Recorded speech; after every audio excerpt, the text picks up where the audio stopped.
Get the book at asapscience.com.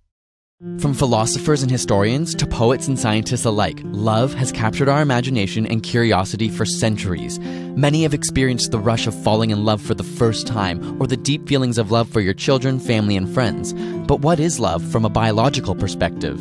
No doubt it's intertwined with the evolutionary survival of our species. After all, you come from an unbroken line of organisms reproducing, from the very first microbe that split in two to your ancestors who have all successfully mated since the dawn of time. Sadly, if you fail to have children, this perfect streak comes to a halt. But while we're driven to reproduce, we're also driven to make sure our offspring survive. Though we often associate love with the heart, the true magic can be seen inside the brain. It may not be entirely surprising to find out that the brain of somebody in love looks awfully similar to one on cocaine. Cocaine acts on the pleasure centers in the brain by lowering the threshold at which they fire. This means that you feel really good a lot easier. We see the same thing in the brains of those in love, but it's not just the cocaine or the love that makes you feel good. It's the fact that anything you experience will now more easily set off pleasure centers and make you feel good. Because of this, you not only fall in love with the person, but begin to build a romanticized view of the world around you.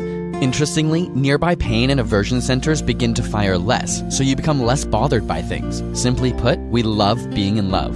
So what chemicals are at work to make all of this happen? Both during orgasm or by simply looking at photos of a loved one, there's a surge of dopamine and norepinephrine from the ventral tegmental area.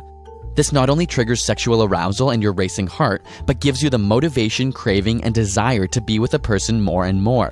You see, romantic love is not simply an emotion, it's a drive from the motor of the mind, and this motor brings about intense energy, focused attention, and elation. The pleasure centers are part of the brain's reward system, the mesolimbic dopamine system. If you stimulate this region while learning becomes much easier because it's pleasurable and perceived as a reward. We also see a surge in the neuromodulator oxytocin from the nucleus accumbens, sometimes called the commitment neuromodulator because in mammals it helps to reinforce bonding or attachment.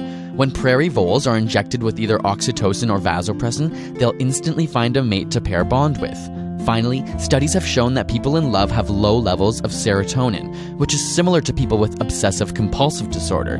This is likely the cause of our obsession and infatuation during early love. Amazingly, these areas associated with intense romantic love can remain active for decades. And while there are many other physiological and psychological components that add to the mix, the truth is, science still knows very little about exactly why or how love works. And yet somehow, we all seem to know it when we feel it. Got a burning question you want answered? Ask it in the comments or on Facebook and Twitter, and subscribe for more weekly science videos.